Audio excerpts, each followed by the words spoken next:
তো হ্যালো বন্ধুরা, আমি দীপালি আবার একটা ছোটো নতুন ব্লগ ভিডিও নিয়ে আসলাম সকালের জল খাবারে।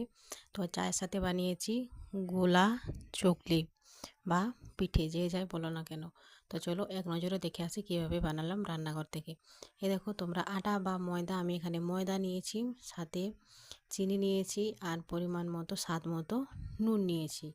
দিয়ে জল দিয়ে ভালো করে মেখে পরে দেখো গরম তাওয়ার মধ্যে তেল দিয়ে রুটিটা যতটা পাতলা করা যায় সেভাবে মেলে নিয়েছি। আমি পাতলা করার জন্য হাত দিয়ে মেলে নিয়েছি, তোমরা চাইলে হাতার ব্যবহারও করতে পারো এখানে।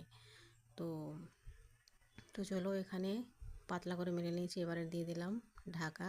গ্যাসের ফ্লেম কিন্তু একবারে লোতে রেখেছি আমি, কারণ এখানে চিনি দেওয়া আছে, নয়তো পুড়ে যাবে। দেখো আমার ভালো মতো হয়ে গেছে। এবারে এক পিঠটা ঘুরিয়ে নিলাম, দেখো কতটা সুন্দর হয়েছে আর কতটা পাতলা হয়েছে। তো চলো এবারে দেরি না করে